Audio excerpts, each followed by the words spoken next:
So we're going to go live for a second, and then we're going to play the countdown. Oh, we are? Okay.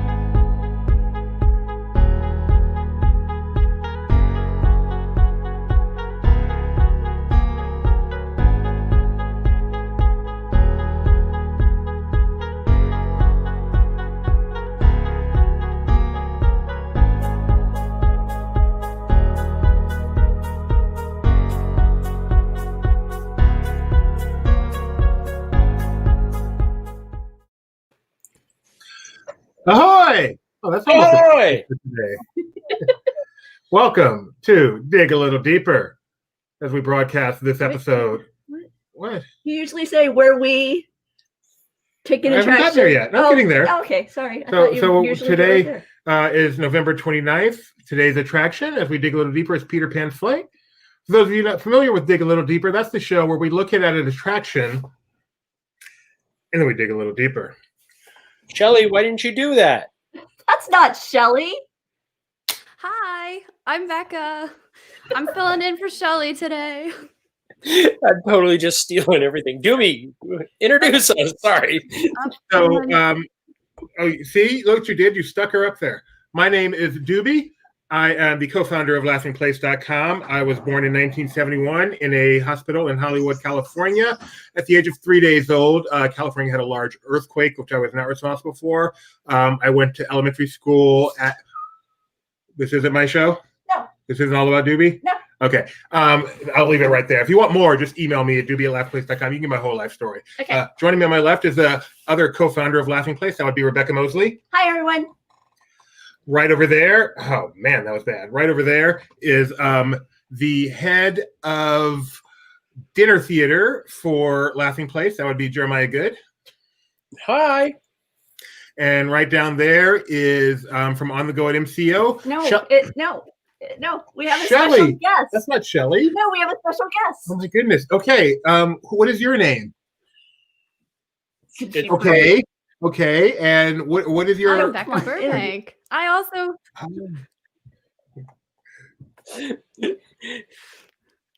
Introduce I'm yourself. the site manager for laughingplace.com. Yes. And I also co-host Barely Necessities, the Disney merch show with Rebecca Lee. So you can see me on here every once in a while. But hi, everybody. I'm here to talk about Peter Pan today. Yay! So and she's appropriately decked out in an adorable Peter Pan hat. So. Right, and a traditional Lost Boys garment with the cut shoulder look. I'm familiar with that one. So let's see. Before we start, just a quick reminder. Please make sure you like our stream here. Click the thumbs up on us. Subscribe to us. If you're watching us on Facebook, if you're watching us on Twitter, if you're watching us on Twitch, please make sure you follow us. If you're watching us on YouTube, we've already got 100,000 subscribers. We don't really need your... No, I'm just kidding. We did reach 100,000 this week. We're very proud of that fact, but we would like now to set a new goal of 100,012. So please like us and help us get to that new goal. Subscribe to us on YouTube. Also, quick reminder, we are live. That means whether you are in the Philippines, hello, JV, or the other bedroom, hello, Kyle. We would love to hear from you. Live, ask us any questions, any comments, your thoughts on Peter Pan. You want to hear us debate any aspect of Peter Pan and the theme parks, Peter Pan's Flight. If you want to see Jeremiah touch his nose with his tongue, just put it in the comments. We do everything we can to accommodate with that. Let's get started on Peter Pan's Flight. One of the original Disneyland. You just work on that for the rest of the show, Jeremiah. Please don't. One of the original. So what's interesting about this attraction is it's all over the world. And every place it was an original attraction. It's like Disney said, if we're going to open a theme park, this theme park needs to have Peter Pan. So a train and Peter Pan. So even like Pirates was added to the Magic Kingdom, but no. They knew from day one Peter Pan's Flight needed to be in the Magic Kingdom. So it opened in 1955 at Disneyland, 2014. I don't know why I said that. 1971 at Magic Kingdom, opening day at Tokyo, opening day at Paris, opening day at Shanghai. Hong Kong, interestingly enough, does not have a version of Peter Pan, nor does Disney Australia. So Why don't we get started? Just our general impressions of Peter Pan's flight. I know so many people think Peter Pan is the epitome of a wonderful Disney attraction. Let's start with the new person. Becca was the name. Becca. Yes, Becca. I'm Becca. Nice to meet you. My name is Doobie. Her name, by the way, my wife here. This is also Becca. So Yes, and we spell it the right way. So Yes, we do. what are your overall impressions of Peter Pan's flight? While I lower my chair, I am closer to my wife.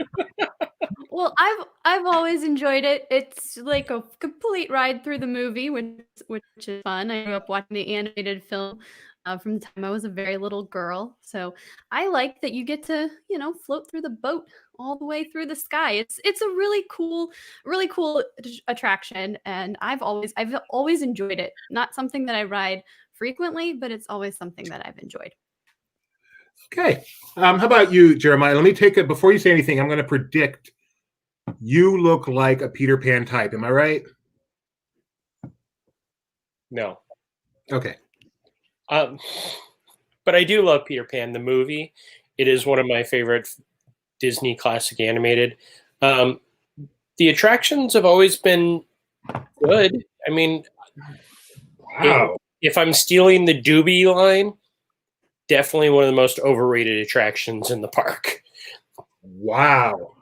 I did not see that coming from you, Jeremiah. Waiting hours for the 90-second attraction. I know it's like 2 minutes, but Magic Kingdom is not the greatest version of it. The queue is actually better, but we'll get into all that later.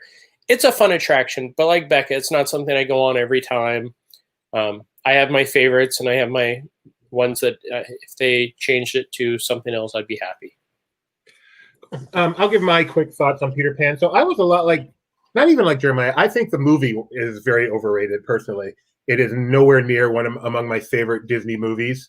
And the attraction to me was also overrated. I understand its appeal. You're flying through the air. There is the little city down there. So I understood its appeal, but not nearly to the extent that Disney fans thought, until I rode it my very last time.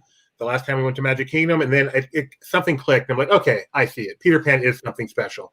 This isn't just Snow White's Scary Adventure. This isn't just Winnie the Pooh. This isn't just, the dark ride at the local carnival. This is something special. Although, interestingly enough, we discovered a Peter Pan there too. But we'll get to that later. So I've changed my mind a little bit. Peter Pan is something special. It's only maybe a tiny bit overrated. It's not massively overrated like Pirates of the Caribbean. So I'm kind of halfway between Jeremiah and Becca there. What about you, other Becca? This is one of those, for me, must-dos as much as I can. Usually the ride is too long for me to invest in it, unfortunately. But so it's one of those things where I've learned to arrange my trips to the park such that late in the day, towards close, is when I will jump into the line at Disneyland, knowing that pretty much the park will close while I'm in queue.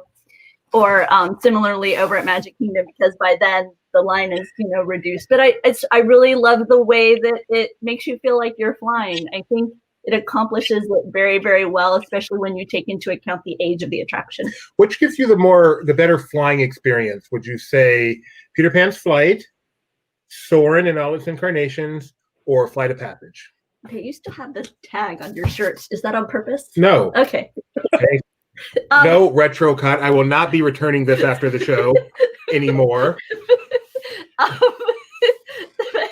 Sorry, I didn't notice that before the show started. This just arrived in the mail. I just put it on. Apparently, I didn't look in a mirror. For me, I think I will compare this to E.T. because for me they're similar, and but I find this is a more compelling ride, like flying sensation for me than E.T. I enjoy the fact that it has better true lateral motion, and the swooping, that part where you swoop down. I find that more compelling than the range of motion I experience in Soarin'. However, obviously Flight of Passage is ridiculously amazing. So I don't know. What do you guys say? I'm biased towards Soarin'. I've always, since my very first ride, I've always loved that. And that's something that I will go on anytime I'm in. Like, I'm definitely going to do that. Doesn't matter how long I have to wait. So I really like that flight experience. I have been on Flight of Passage, which it's a really unique experience, but I don't know that it'd be something that I'd set out to do every single time. So just a little bit of background on Peter Pan's flight. As we said, it is an opening day attraction at Disneyland, which means it opened on July 18th, 1955, because the 17th was a media day and really should not count as the official opening. I'm going to interrupt you to ask a question. Yes. Wait time. Would you wait longer for Soarin' or for Peter Pan? I know Becca's answer based on what she just said. How about you, Jeremiah? I would probably say I'd wait longer for Peter Pan than Soarin'. Yeah, me too. How about you, Doobie? It's not even close. And your answer would be Soarin'. Yeah. Not yeah, even no, close. I would if you gave me like a 45, you have to wait 45 minutes for either Soarin' or Peter Pan. I would say, okay, I'll wait 45 minutes for Peter Pan more than I would wait 45 Real minutes. attraction, screen attraction. Yeah, it's just different taste. No, it's cool. This is a great memory from one of our readers. Brenda says, wrote it right before closing. Each had their own sailing ship. I can imagine as an 11-year-old, your annual trip, that's pretty special. Here's my Peter Pan's memory from a child. And I think all of us regulars had some version of this memory. And that's getting on the ride, for whatever reason, being stopped right over Mr. Hook? Dr. Hook? Captain? That's the one. Captain Hook. Right as he's got the big gun and he's firing at you. And we were stuck there as he's firing at me, and it scared the bejeebies out of me. And I think that informed a lot of my bias against this attraction. That memory I have as a child. Did we all experience that at some point? I didn't experience the stuck part, but I can remember being very afraid that the cannon fire was going to get me as I was flying over the ship. Yes. Yeah, we sat there for a long time. I was scared. All right. So maybe that's why you're still scared of heights. Maybe it all started with the Captain Hook pirate. Now that I think about it, every bad thing in my life started with Disney. So if not for Disney, Doobie would not have to go to the psychiatrist each week. All right. So Peter Pan's flight opened in July 18th, 2000. You want to do this part? No. July 17th, 1955 at Walt Disney's Original Magic Kingdom, Disneyland. It was not the only representation. By the way, the movie opened in 1953, so it kind of made sense that only 2 years later it would have a huge presence in the theme park. Mm-hmm. That was a natural. And back then, it was not the only major presence for Peter Pan in the theme park. Jeremiah, what would the other one have been in Fantasyland? Tuna. Mm-hmm. The big tuna boat. How?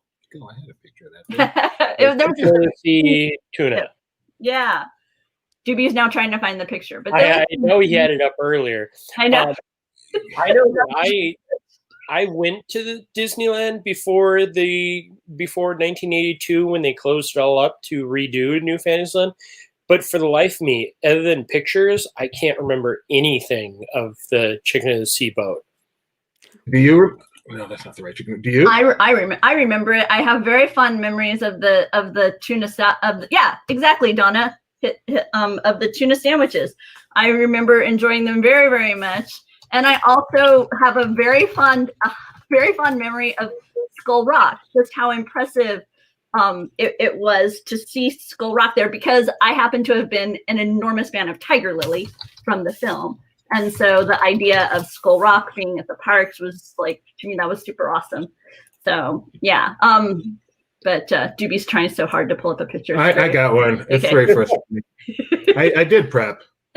Not a ton. So for those of you who were around prior to 1983, probably actually 1982 or so, this was taken out. In addition to Peter Pan's flight, this was your Peter Pan in the parks that they said. The movie opened only 2 years prior, so it was a big deal. So you had the giant Chicken of the Sea ship, which had tuna sandwiches. Very, very famous tuna sandwiches. I hear the only better tuna sandwich you could get was the one that Tom Sawyer kept in his back pocket over the walk around Tom Sawyer Island back then. We've all heard that story. Have we not all heard that story? Yeah. No, I think we should definitely spend about 20 minutes talking about that. No, we shouldn't. And then there was also Skull Rock right next to there, which is essentially where Dumbo is today. Right. So, but all of those left in 1983. or not all of those. Those two left in 1983 as a part of the new Fantasyland. Dumbo got moved back, Teacups got moved over, all that kind of stuff. And Peter Pan itself got upgraded because what was the big difference in, this is like Quiz Jeremiah Day. What was the big difference in Peter Pan and the other dark rides prior to 1983, Jeremiah? You mean the hanging part? The overhead track? No, what was missing from the attractions? Oh, Peter Pan. Because all the dark ride attractions were depicting you as the main character going through it. There was no Alice, there was no Mr. Toad. You were those characters, no Snow White. And then in 1983, thanks to Tony Baxter and the complete redo of Fantasyland, of which us nerds call New Fantasyland, that was corrected. And the New Fantasyland changed from a circus tent type feel, or medieval feel, as they say, to having the actual facades of the buildings. I believe you are correct, yes. And so it's that. Go ahead. No, go ahead. I was going to say, so essentially Disneyland, Peter Pan had that done in 1983, and it pretty much stayed the same until 2015. And then that got a major upgrade again with the new animatronics for Wendy, John, Michael, and some other changes they did there. Previously, John and Michael were sitting in the bed with Wendy on the chair next to them, and instead, Wendy, John, and Michael were flying above John's bed. There were new special effects added to the London and Neverland scenes. And that's pretty much the Peter Pan we have today, which actually, having done that, I remember we went down to Disneyland and did that upgrade. It was a noticeable upgrade. It really, I think, did a good job of keeping the traditional, but adding in some nice modern special effects to keep the younger folk like their stuff a little bit hipper, so they gave Peter Pan a smartphone. That helped a little bit. And Nana has one of those translating collars. So I think that was a good change. What do you guys think? Have you guys been able to experience Peter Pan as it currently is? No. I missed all those upgrades. Got to look carefully. No, I can remember my first trip out. I want to say it was D23 Expo was the first chance that I had to go on it. And I was there the day before, waited probably about an hour and a half with one of my good friends who actually is one of the people who follow us, Molly. And we both ended up with a horrible sunburn because we waited an hour and a half in the queue. But it was worth it because it was a fun time to see a ride that I've gone on twice, I think, since that time. And I just learned in doing research for this that some of the props added in the 1983 redo came from the Skull Rock and the pirate ship that were removed as a part of the 83 redo. That's nice. And that's also, go ahead, Jeremiah. The shop, the Tinkerbell Treasures, when you walked in, I mean, you guys will probably remember this, they had the big back of the ship with the cutout of Captain Hook. That was actually the back of the ship from the Chicken of the Sea. Oh, Very nice. cool. Any tuna remnants left for? Hadn't made that connection. Remember. Yeah, and then, Doobie, are you going to say why the remnants were added to the attractions and the? I'm not. I'm going to say something else. So why don't you say that? The story goes that when they were trying to relocate the ship, because they actually wanted to make it more of a kind of a Peter Pan area, but they put the ship on a truck and the ship fell off the truck and shattered. That is a story that I've heard. I've heard it from Tony Baxter. I've heard it's not from Tony Baxter. He both kind of said yes and no to his stories, but that's why different parts of it had appeared in Fantasyland when they were redoing it.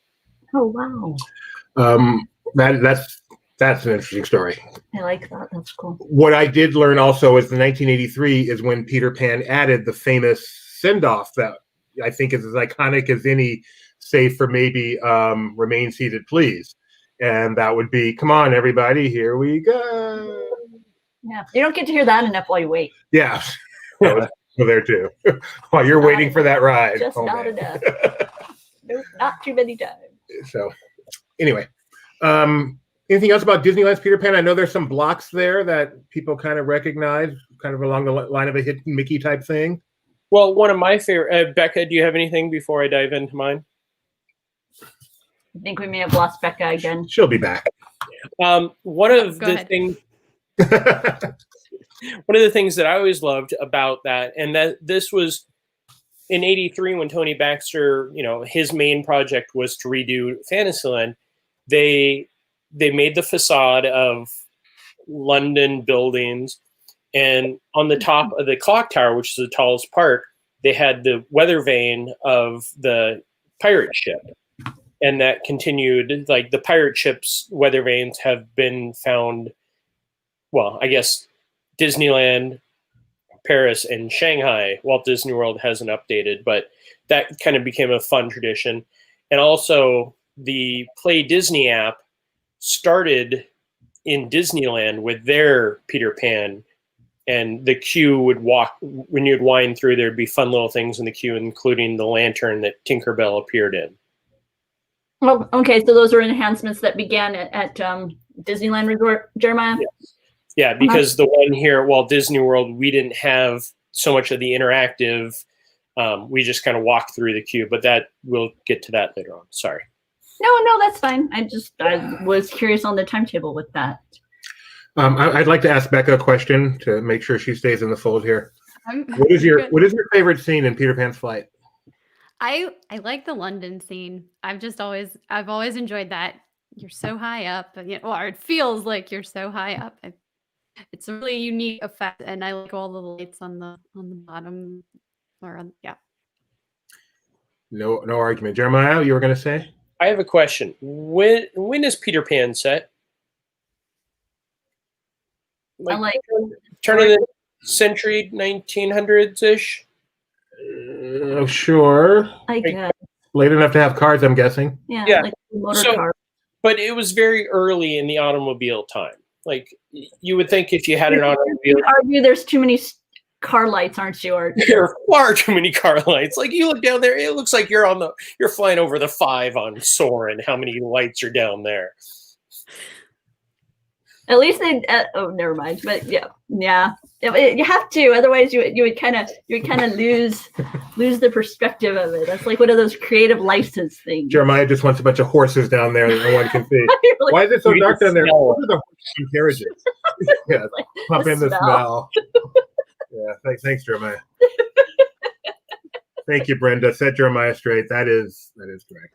How about you? What would you say your favorite scene is? The same? Yeah, but I was gonna share that I was traumatized by this ride as a child, and not for the same reason as you. Why were you?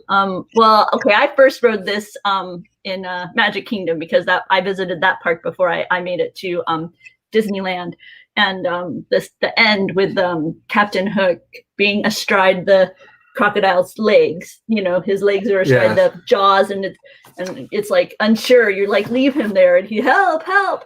I was very concerned for his worried safety. About Captain Hook? Yes, I was very worried about my parents will tell you that I was incredibly traumatized and very concerned about what was going to happen to what was going to happen. He's the bad guy. Well, I don't care. I didn't want him to just, I was worried. Yes, very true. Well, Jeremiah has no trouble believing in a land where people don't grow up because he's living that life right now. And he gets sprinkled with pixie dust so often and flies all around. So that part's totally believable. Oh, flying around. I know. I'm sorry. Julie, what's your favorite scene? My favorite, I don't know if my favorite scene. My favorite part is the one Rebecca mentioned earlier. There's the segment where you go, mm-hmm. That's fun. I mean, you're flying, and I still don't quite know how it all works. So every single time we go down like that, and as I like to say on rides, rides are made they're tested heavily. I am the edge case. And so if that thing is going to fly off, it's going to fly off with me on it. So every time we come down like that, that becomes a thrill ride, and I quite enjoy it.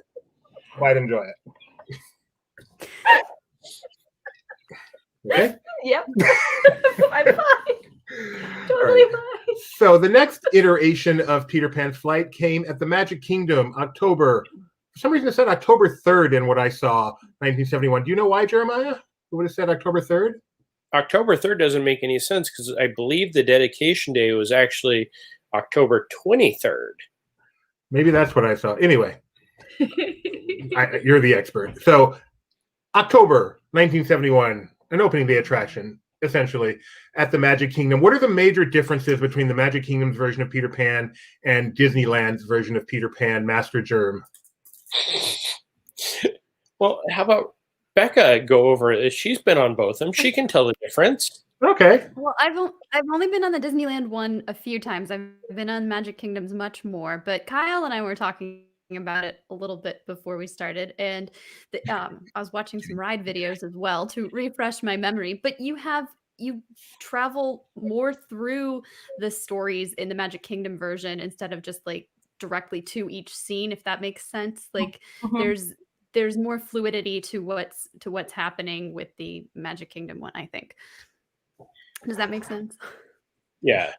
That's much deeper than I was thinking. You realize we're dig a little deeper, Becca. You went pretty low right there. You want to psychoanalyze the attraction? Tell us why we...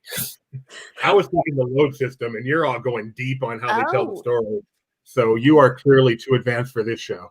So the main difference is, well, when the attraction first opened, it was the moving walkways for the load and unload. That was really the biggest thing. I mean, the attraction isn't that much difference other than they don't have the Indian camp in the Walt Disney World version. They still doing the Peter Pan, and you could see some of the technological advances that they'd gone through, but now you look at it, and as I said earlier, the queue is better than the attraction currently, because when a few years ago there we go. See, Kyle, good job.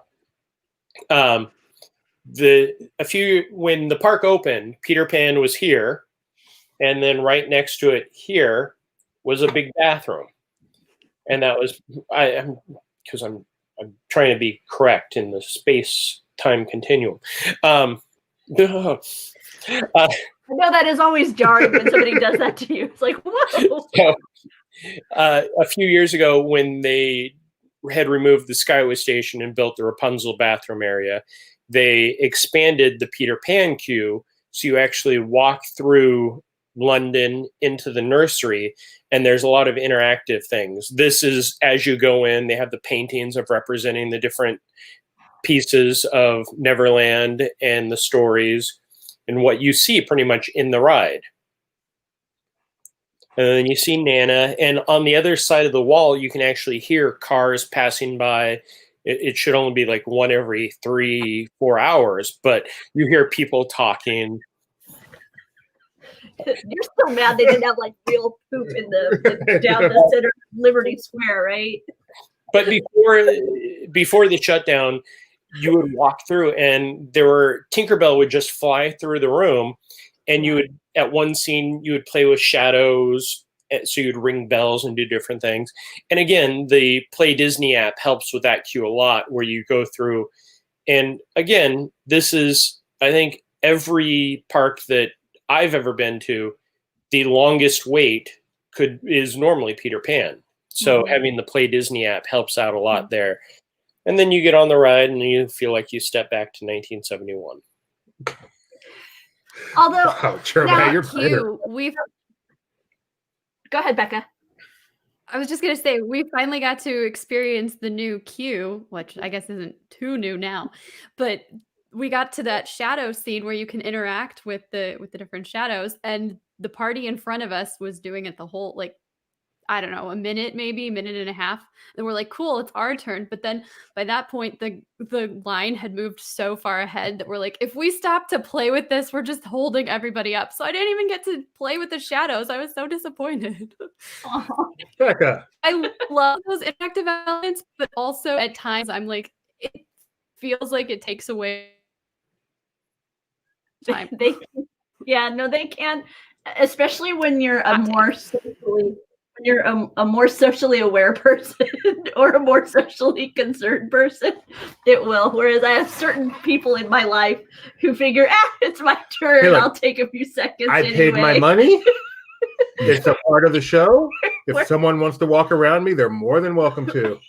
Whereas I'm more concerned with, oh no, I'm holding up the line. Where she's like, hey, they designed this to be interacted. If people want to walk past me, they can. Overall, we're just rushing to stop anyway. Exactly. So don't get flustered about it. I'm like, okay, I'll try, but that's and then you get flustered, and it's no fun anyway, and so we might as well just keep going. Decades of training, but no, that interactive queue is really, really beautifully done. It is, and the depth of immersion that it gives you, it's it's very similar in many ways to what they've now done with Galaxy's Edge or Hogwarts or whatnot, where you're like you feel like you've actually just stepped totally into the storybook world and are a part of that storybook world. And it's very, very nifty, and I enjoy it quite a bit. But it does, because it is so technologically advanced, it does kind of make the ride a bit more stark in its datedness because of that. And so I think in that way, it's kind of it's a bit of a disconnect. Like a queue like that, I think would fit very, very nicely with the way that the attraction is now realized at Shanghai, where it's this amazing blend of the dimensional and the screen. And so I'm interested to see kind of over time if we see more evolution of these classic attractions, or will they be, because we've seen that with Alice in Wonderland at Disneyland now, where they've really deepened the canvas of motion and imagery through the use of screens in concert with the dimensional sets. So they kind of keep that historical quaintness, but yet they also are taking advantage of where technology's gone.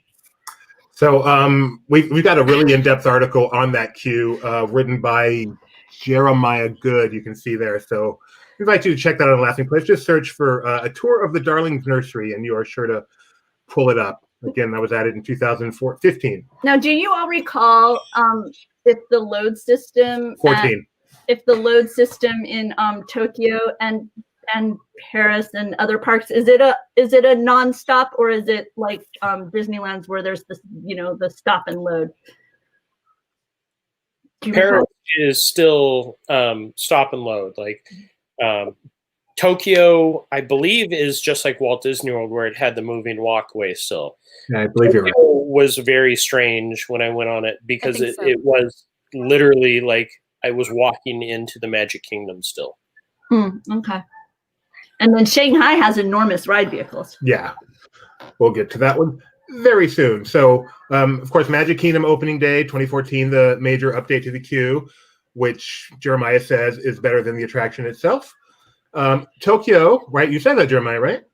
Yes. Yes. Stand by that. I stand by it.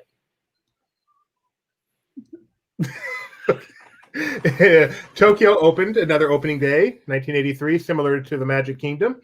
In 2016, wow. In 2016, they added new digital effects throughout. New Neverland scene. You fly over the island of Neverland at nighttime. You get to both of you, I'm guessing, have experienced it in Tokyo, right? Yes.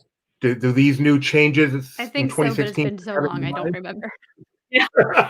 That's kind of how I am. Like, and I hate to say that, but when I went to Tokyo, that was one of the first attractions I rode, because it was a rainy night. There was no wait at all, which was just shocking. And to me, though, it does still feel just like you're at Magic Kingdom, even with the projections, because it's the same load, same everything on the outside, except for you kind of go up into it for some weird reason. Same for you, Becca. Nothing really sticks out in your mind? Right. Now we're doing it right. Now we're digging a little deeper. We're back on track here. Then Paris again, both of you guys. So I know we're used to saying this, but I've never been to Paris. You've never been to Paris. Becca, have you been to Disneyland Paris? It's my favorite castle park. It's Wow. the best castle park. And you've been to all of them? Mm-hmm. So what can you tell us about Peter Pan's flight at Disneyland Paris? Well, it's very. I mean, the ride itself is very similar to. Yeah, I'm not gonna go too deep on this one. Very similar, but that picture you just showed of Skull Rock, yes, that's there, but that's actually in Adventureland. Show it, Jeremiah. Well, hang on, jumping to our main topic. Okay. Yeah. Oh, that's nice looking. I think we've been on it once or twice. The last two times I was there, it was closed or the line was too long for what I had to do for the day. So I did not get to experience it many times, but yeah, very, very similar style. You still get to go around the boat, you know, one side everybody's tied up and then the other side, hey, they get it. Is it en français? Yes, I think yes. Like most of the stuff Sweet. is half and half and half. And then Paris still has their version of Skull Rock and the pirate ship, right, Jeremiah? It does. One of the things, though, that's, as Becca was saying, how the line gets long. I have never rope dropped Peter Pan, but I think I did that 2 different days in a row just to ride their Peter Pan, which is very much like Disneyland. I don't remember any main difference other than it's in French and their queue is a little bit different set up. But yeah, you'd rope drop or try to get the fast pass right away. Mm-hmm. But yeah, their Adventureland is themed, at least this area is themed as Skull Rock and Captain Hook's pirate ship. And what's on the ship? Tuna sandwiches? Yes, but they're hidden. And they're hidden like weeks in advance. So you can only use your smell to find them. Gotta open a bunch of treasure chests. What's really on the ship? It's an interactive play area. Every time that I've gone, it's been closed or closing up because once it starts to rain there, they shut everything down. And in Paris, it's much like Florida where it rains quite often, at least in January or April when I'm there. Mm-hmm. Okay. And you can walk through the Skull Rock area as well and look out through the eyes and all that stuff. You can look out through the eyes of Skull Rock? Oh, hang on. I'm getting there, Doobie. Don't get ahead of me. I'm excited now. I want to see this picture of Jeremiah looking out through the eyes of Skull Rock. Well, don't have me looking out through the eyes of Skull Rock. That would be kind of strange. And they have a meet and greet area there in not by the boat or Skull Rock, but in front of all of that, there's a meet and greet area where I've seen Captain Hook and then Peter Pan and Wendy. So Captain Hook survived the crocodile encounter. I think so. Yeah, Rebecca, I think we're all okay. Finally, stop worrying. All these years. Could he still be there? Oh, cool. Oh, wow. Pretty cool. This is pretty cool. Is there a railing there? Or can you like just walk right through there? You can walk right up to it. Well, there's this down here is a rock railing, but there's no actual metal railing. Is there like a slide? Can you go down it? That'd be fun. Right through the it's just like those images of the whale. There was like a slide. Yeah, like the concert. You know what this reminds me of? This reminds me of the dinosaur in the desert in California. Cabazon? When you can go up into the dinosaur and look Cabazon dinosaur. I don't have one of those pictures I can bring up right now. I'm sorry.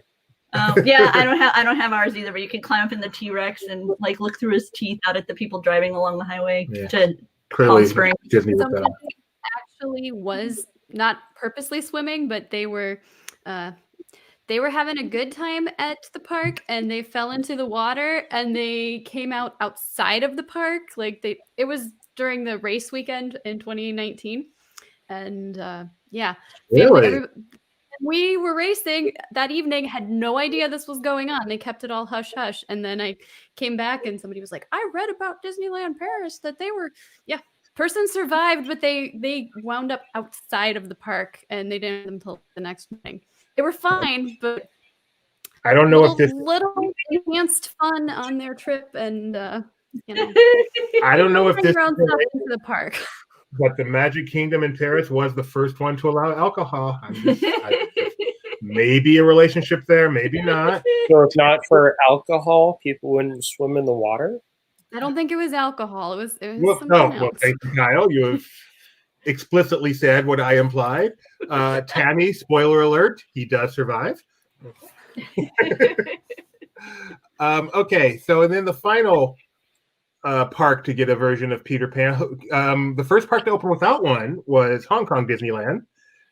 right? I feel like I'm missing a part, but I'm not. Okay. No. And then Shanghai Disneyland opened, and then they said that was a mistake. We need Peter Pan. So not only did they build Peter Pan in Shanghai Disneyland, for the first time, they actually made a major change to the ride vehicle. And so Shanghai Disneyland, that's just a terrible picture. Come on, Doobie. No, it's fine. There we go. Shanghai Disneyland is the first one to have more stretch that out than one row to sit in.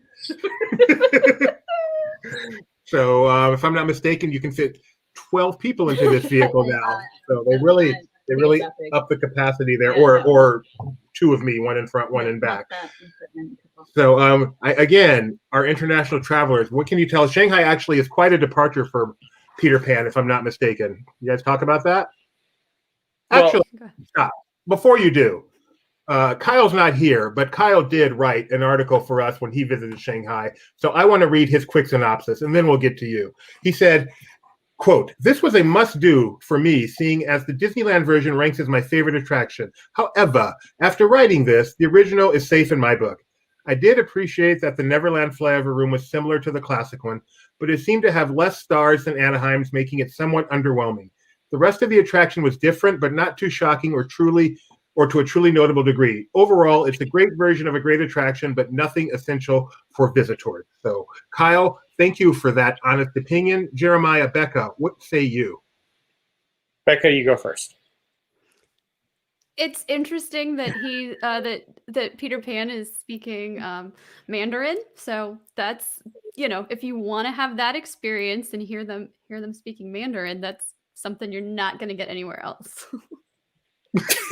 I wonder if part of Kyle's thing is that, sometimes when an attraction is particularly cherished or particularly enjoyed, it's very, very hard for any duplicate of it to kind of connect with you in that same way. But how did you feel about the Shanghai version, Jeremiah? So I don't know if I'm the only person that remembers this, but early on when they were announcing Shanghai, one of the things that they talked about was Peter Pan was going to be more roller coaster like. And I heard this many times where it's like, oh yeah, it's going to be more of a thrill type ride. Peter Pan was up there just like with Kyle. We were both there at the same time, and I was really excited to go on it. Rode it, and just like Becca, we had this conversation before. We don't really remember much about it. I remember the queue was pretty cool. They had some neat statues. They created statues of Peter Pan and Captain Hook and Mr. Smee. But the attraction was beautiful, but it also had a lot of screens. Mm-hmm. And, it's one of the things that I see about Shanghai is how easy it would be to just transform Walt Disney World's version if they did a major refurbishment into it just by adding some screens onto the area. Well, but, I mean, like I say, the enhancements that they did with screens and technology like that with Alice in Wonderland at Disneyland, I thought they struck a nice balance. And so I am interested to see if that kind of blending is more is tried in more of those classic attractions, but I don't know. Well, that's one of the things. I really don't know. With that attraction, the screens do enhance quite a bit. I mean, and here's the queue. You can see in the background, there's the Captain Hook and Mr. Smee statue. You walk around the Neverland and the Skull Rock depiction, and then you go inside the building, and the load area is massive, but that's really all I could remember about until I watched the video and went, oh yeah, there were lots of projections. So this just makes me think, this is kind of an aside. This is when we dig a little sideways and we'll hope we don't hit like a water pipe or something. But since you guys are mentioning screens and attractions, what are each of your opinions of Pirates in Shanghai? Pirates, I mean, it was cool. It's definitely different. There's a few moments where it feels like you're, moving underwater more so than just a drop because of the way the screen is moving. Like with Soaring or Soarin', excuse me. What a guffaw. So it gives you that perspective gives you this feeling that you're moving more so than you actually are. So I mean, it's pretty cool. But Jeremiah, what do you think? I would say it's my number 2 attraction around the world. So you're not inherently against screens. No, and that was one of the things that I was very concerned about when they were showing all the here's what's coming with Pirates in Shanghai. Was there were a lot of screens, but they found the perfect blend of the two. Like in Soarin', where you're diving over the Great Wall of China, you feel like you're moving. In Pirates, at one point, you're raising from the bottom of the sea up, and it's got enough movement, and as everything's going, it feels like you're actually on the boat rising up, and it kind of tilts back and forth, and there's the 4D with some water squirting on you. And then they have animatronics in there also. In thinking about it, when it's not being used for the thrill aspect like they're describing, for me, I'm thinking I would compare Alice in Wonderland at Disneyland and the boat ride in Pandora, Navi River.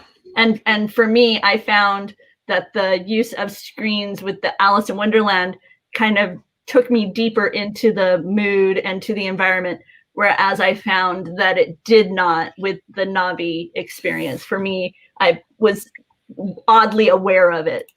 But I think that that's really kind of a personal, I think that's more about like a personal taste, perception scenario than than anything else. So I'll be curious when I ever get there to see how the screens of Shanghai impact my experience on the attraction. I'm hoping someday. What struck me is Jeremiah said that's his second favorite attraction worldwide. It's a Pirates one, which got me thinking: what would it take for it to surpass Gadget's Go Coaster for you?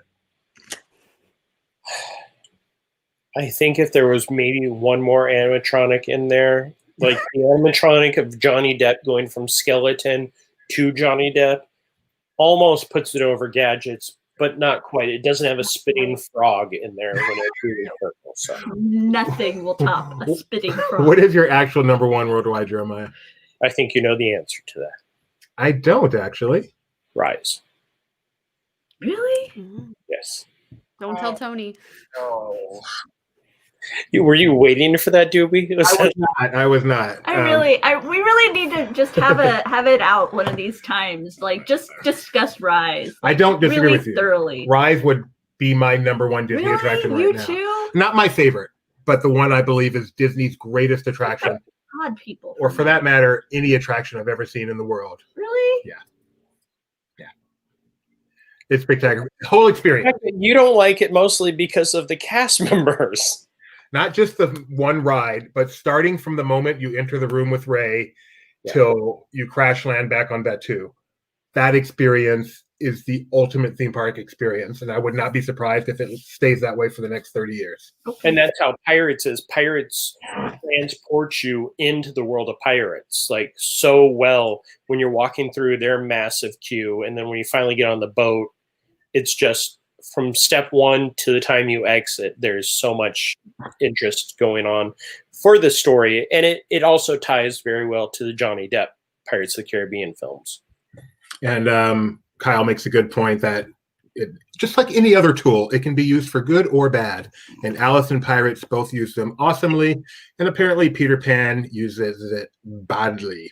No. I think they said not as effectively. I'm pretty sure they said it's terrible. Whoops. Well, why did I hey, do that? Where's my screen share? It's right there. Yeah, but I got to add a stream. Yeah. Okay. All right. So coming up in the world of Pirates at theme parks is something called, this is from the Project Tracker, which is maintained by Becca. Thank you, Becca. This is the Fantasy Springs Port of Call, and it's going to feature fairy tales with a specific focus on Peter Pan, Frozen, and Tangled. And so we thought we would share a little bit about what's coming. So Peter Pan's going to have a Peter Pan boat ride, which I don't think we know too much about that, do we, Becca? No, not that I remember. Yeah, it's supposed to open in 2022. And it says the Peter Pan boat ride and Lost Boys restaurant. And then there's also going to be the immersive world of Pixie Hollow. So we don't know any details, but this is coming to Tokyo Disney Resort, Tokyo Disney Sea. And so this is what's coming in the world of Peter Pan. And they broke ground on this area back in May of this year. And so very exciting to follow its development. And obviously at the Laughing Place Project Tracker, anytime there's new information, if new images appear, new video, any kind of ride testing knowledge, we make sure that we post it there so that you can stay up to date on any particular project that appeals to you in particular. And Becca just loves doing that. Especially when she goes, how come I just added a new thing and now we have a picture of Hannah Montana on the Ride of the Resistance? But we fixed that. We fixed that. Okay. So Peter Pan obviously is predominantly represented by attraction, Skull Rock, there's pirate ship, but there's this other side character that Disney has taken from the movie, and every now and then they find a way to fit her someplace in a nook and cranny, and that's this little sprite called Tinkerbell. If you wish hard enough and believe strong enough. Yes, I do believe it hurts. She has become such an icon for the Walt Disney Company as a whole that it's easy to forget that she was just some minor side character in Peter Pan back in 1953. You could almost say she was a villain. Almost. Yes. Thank you. Right? She was a villain. Villain. They totally rehabbed That's her. why you were concerned about Captain Hook. She wasn't the villain to you. Tinkerbell was the villain Yeah, to you. Tinkerbell. Mark Davis created some of the best villains, including Tinkerbell. Right?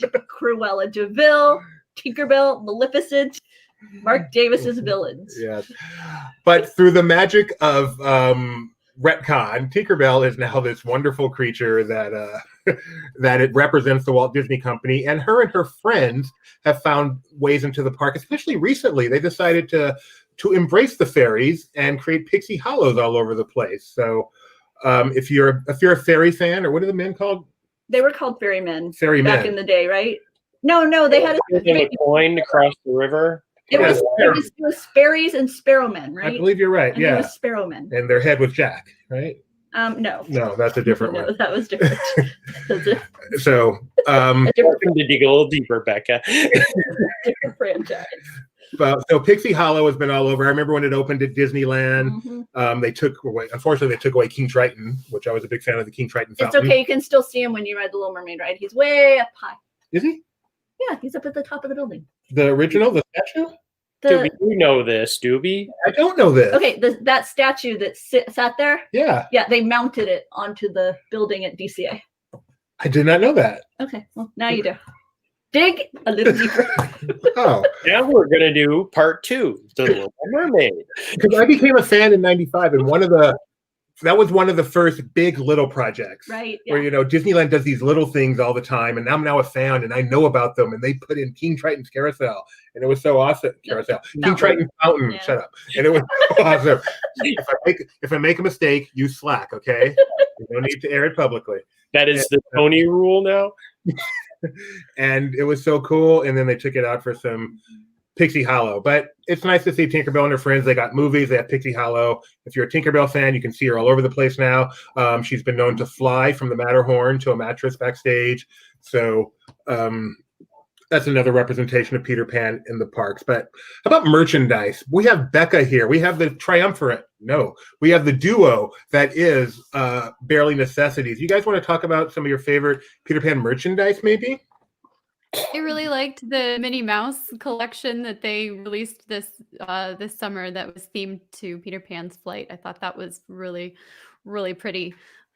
Of all the attractions that they did with that Minnie Mouse motif, I think that this one was the best executed. The color scheme and the imagery, it was really, really fabulous. I enjoyed it a lot. And as I was sharing with the crew before the show, remember when they used to have you could buy like mouse ears, or you could buy the green felt Peter Pan hat, and you could get your name embroidered on it. And then they used to sell these really long plume feathers, and they had all sorts of colors: red, purple, blue, pink, white. And what I did was, since I was in AP, I bought the hat, And then each time I would go to the park, I would buy a different feather. And so I had a hat box that I kept my little Peter Pan hat in, and I would take it with me to the park, and then I would buy a new colored feather. And each time I went, I would get a different feather. And so I eventually had quite a little collection of feathers to go with my Peter Pan hat. Did your pound of feathers weigh more or less than a pound of bricks? So Kyle brings up an interesting point that we kind of skipped over. Pixie Hollow, it was in Disneyland, and then it went into Walt Disney World in the photo area on Main Street, and then they removed all of the Pixie Hollow, and Tinkerbell didn't have her photo meet there. But when New Fantasyland was announced, Pixie Hollow was supposed to be part of that, and we heard different concepts, and then one day they just kind of went, nope, we're not going to do that anymore, and now we have the Seven Dwarfs Mine Train. Mm-hmm. Yeah, the Pixie Hollow thing was very kind of flash in the pan, right? For a while, it was seemed just about everywhere you turned. There was a Tinkerbell and Friends film coming out, or merchandise, or book, or something, and then as quick as that franchise appeared, it seemed to kind of just fade away. Yeah, it was big for a while. Yeah, I mean, we're in media, we get press releases and stuff, and it's for a while that was the Chicken Little of stuff. We were just getting boom, boom, boom, boom, boom, and then it kind of disappeared. Go on, Jeremiah. I'm sorry. I'm a little sad that you haven't brought up one of your favorite things that had a Peter Pan tie to it. Who, us or him? Yeah. Well, him mostly. I mean, but you both love it. I have my two favorite ways that the Disney company has celebrated Peter Pan. You do it. Okay. Number one, and there is no better moment in the history for me of Disney park experience than sitting on the rivers of America, that cannon blast, and then that enormous Columbia, now Captain Hook ship appearing in front of you. That, for me, will always be just incredible theater, tremendous moment as a Disney fan. I miss it horribly. The Captain Jack sequence just doesn't do it for me the same way. But I really, really loved that moment. And then the other is that one right there that Doobie's got up on the screen, and that was the Retro. amazing food and design that went into the Hooks Point location. They had transformed one of the eateries there at the Disneyland Hotel, centered it on this theme of Captain Hook's pirate crew in a way, and the carpeting was colored so that you had kind of this beautiful, it was like blue and then up into to the sky. So you had the marine blues and then up into the beautiful sky blues. And you had a lot of the exposed woodwork, so that, kind of reminiscent of a pirate ship. Just beautiful location. And the food I loved the food, but I was especially fond of their chocolate souffle. It was really yummy and very well done. And so those are my two favorite expressions of Peter Pan. And around the same time, they actually redid the pool there thank you. I missed the Neverland pool. Not that I actually got to swim there. This is the Neverland pool at the Disneyland Hotel. Thank you, Kyle. Under construction. Yeah, way back in construction in 1999, if I got the date right on that picture. Yes, Yeah. This is a June 1999 picture, because when else would you construct a pool other than during the summer? And this is when it came, and now it's gone. So Yep, already. Feeling very old right now. Yep. How about you guys? Anything you wanted to add to any of that adventure? What are you referring to, Jeremiah? The cruise line? Yeah, I assume that, but what cruise line Peter Pan connection is there? Pirates Night? No. Isn't that Pirates of the Caribbean? He hates Oh, no, it's not. Pirates in the Caribbean. That's my night to just go hang out on deck 4. I have zero interest in that. Sorry.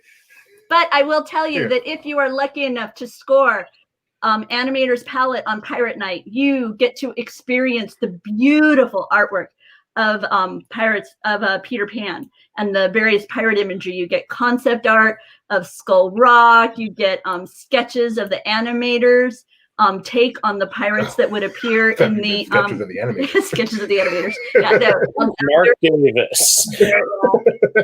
and various scenes and whatnot, and all throughout the restaurant. It makes for a wonderful, wonderful addition to Pirate Night. It hurts. But This hurts. I want to go on a cruise. Well, you will soon. Stop whining. Another delightful Peter Pan reference is in the queue of Toy Story Mania.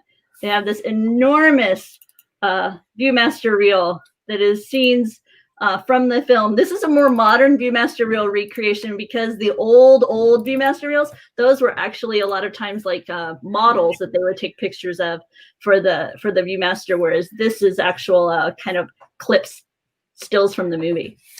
And one other thing I wanted to mention, if you take the best ride at Walt Disney World, which is the Skyliner, to the Riviera Hotel, you can see some incredible mosaics representing certain Disney movies, including Peter Pan. This is a Disney publicity picture while it was still under construction, but it's no longer under construction. You can now see it in its completed state. So some beautiful Peter Pan mosaics there. There's also some Rapunzel mosaics or Tangled, I guess, and other stuff.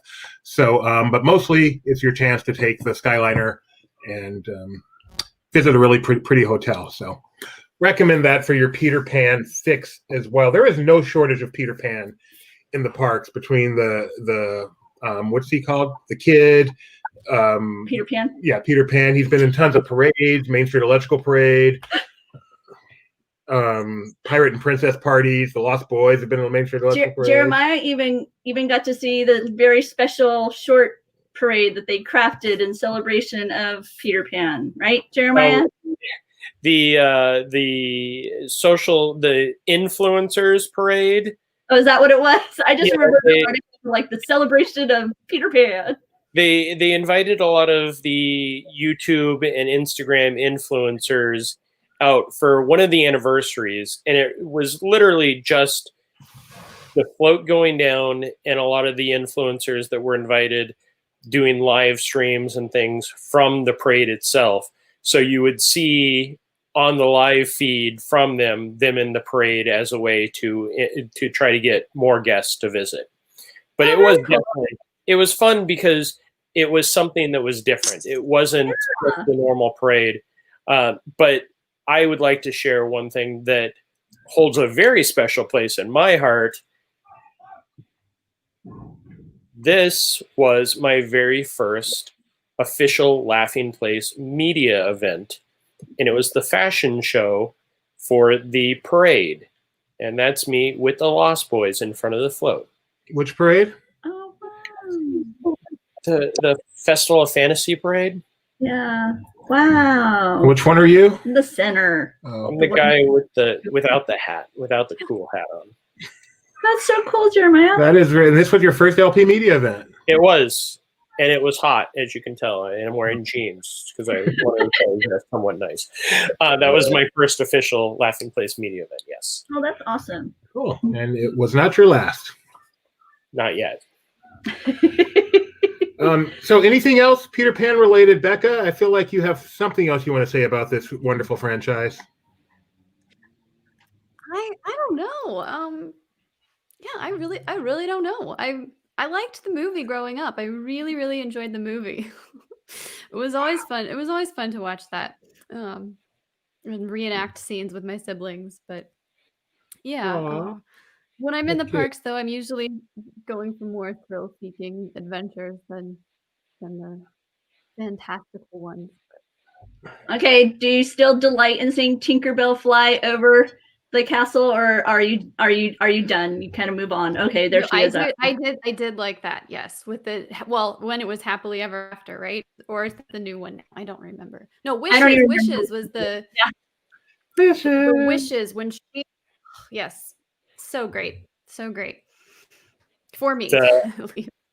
Remember Dreams Come True fireworks was one of my favorites because that was the first time you heard an entire crowd just gasp because as Tinkerbell comes out and she just drops and everybody goes and then she flies back up because that was when she learned how to fly up and down, not just straight into a mattress. One of my One of my most favorite, I have two favorite Tinkerbell memories, and I know I've shared one before, and that's the guy who's standing at the bottom of the Matterhorn as the voice of Disneyland says, if you wish hard enough and believe strong enough, and he's, I'm wishing, I'm believing. I loved that. That was one of those moments that just, makes me crack up whenever I think about it. But the other one was, it was over there in the new Fantasyland area, and they've extended this beautiful wall for seating just outside. Like the way the bathrooms are now designed is beautiful because you have the bathrooms and then you have like this courtyard area, and then you have an extended area after that where people can sit and wait. So that zone doesn't stay quite as crowded as it used to be.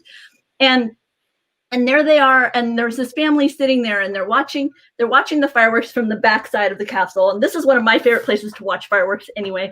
But and Tinkerbell starts, and this woman, this adult woman with her children, she loses her mind. Her kids are happy, but she is like, I've never seen somebody. It reminded me of when Johnny Depp was on stage at the D23 Expo, at the beginning of those. She was sobbing. She was, honey, are you? She grabs her husband. Are you looking? That's Tinkerbell, and she's flying. She was just so wrapped up in that moment. It was beautiful, and I just bursted, and I almost cry every time I talk about it and think about it. But she was just in that moment. It was so very cool because, come on, we all know what it is, and I know she knows what it is. But there's something about that moment that just so much is wrapped up in that moment. It's not about, it's like about so much more than what's actually happening in front of her. It's like all the magic of the day, all the magic of the family memories over the years. It's all wrapped up in that moment that, and it was, I just was a puddle. That's what Disney means. So it was very cool. And now every time I see the fireworks, I think of that woman and her excitement. And I was very mad that I turned my camera off because I had been filming the castle and her family was kind of in the foreground of my shot. And I was mad I'd stopped because I wish I had that preserved because her just complete joy is so amazing. I love it. It makes me so happy. That's what the Disney park experience is truly all about. Oh, 100%. Donna, we're younger than that, but I have read about the acrobat Tiny, who was Tinkerbell back then. I think that was her nickname. I don't think that was her real name. In Mouse Tales, David Koenig's famous book. So I'm familiar, but did not get to experience myself. Okay, guys, really appreciate this talk on Peter Pan Flight. It surprised me. I thought there was more enthusiasm for that attraction amongst this crew than there actually was. I think I may have been the biggest fan, which is not a good sign.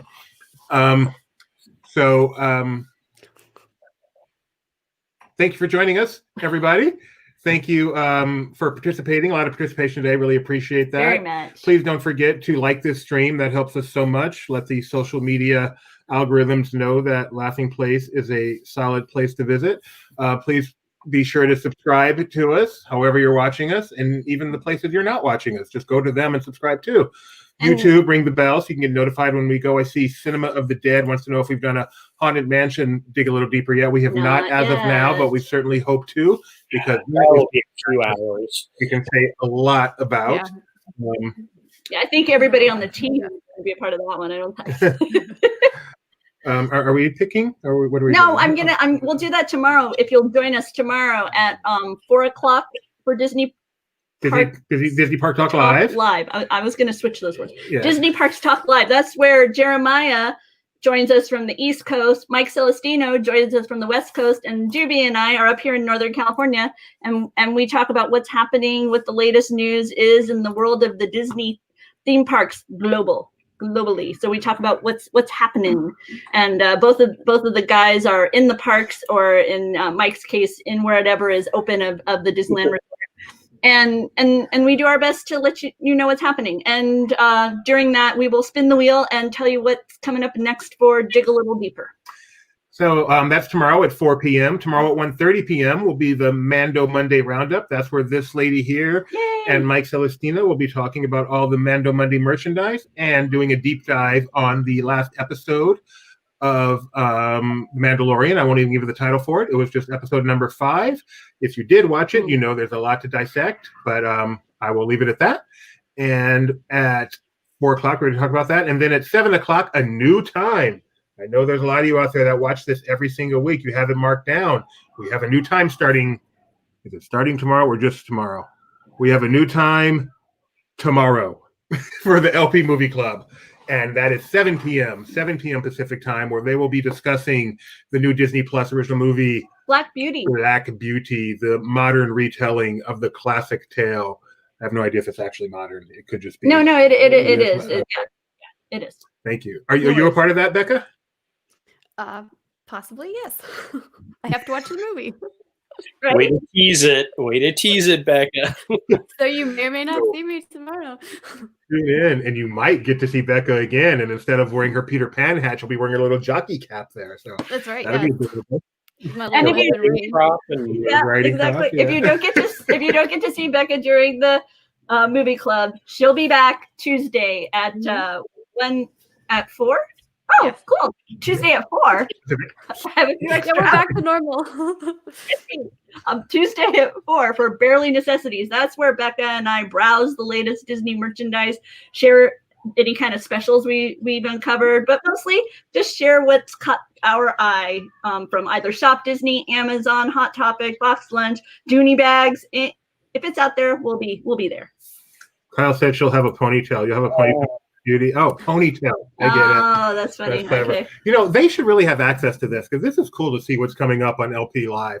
Let's see. This one I'm really looking forward to. Tuesday at 11 o'clock, Jeremiah, I don't even know if he's aware of this because he doesn't look at this very often, but at 11 o'clock, Jeremiah is going to be at Epcot doing the Frozen scavenger hunt. So I hope I get to do some co-producing on that, That'll because be it's fun. always fun to talk live to Jeremiah when he's in the parks. It'll be Especially when I'm by myself and trying to put the stickers on and hold the ward. And It'll be fun. I always love seeing Epcot live. Jeremiah does such a beautiful job of making sure we get. You know, the only thing more magical than a Disney park is a Disney park through the eyes of Jeremiah.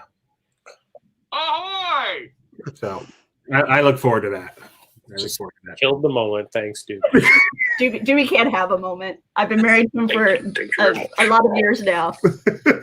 So I wish some developer could build an LP video page with the schedule and video embed. That would be really cool. If only we could get a developer at this Oh yeah, place. you need a programmer for that, right? We need a programmer to help us out here. So Do you know anyway, any programmers? I know none. I do know a guy who does a great hosting job on Dig a Little Deeper, though. And trivia. And Disney Trivia Live, Tuesday, Saturday, 7:30 p.m. Yep. Tune in. All right. Thanks, everybody, for joining us. Again, please subscribe. We've reached 100,000. Thank you all so much for your support over the years. Thank you, Tony. Why? I have no idea. I'm sorry. Thank you, Jeremiah, is what I meant to say. Thank you, Becca. Thank you, my wife, Rebecca. And thank you, me, for doing tonight's Dig a Little Deeper. Bye, We'll see you guys everybody. next time. Bye. Bye. Wrong button. Bye. Just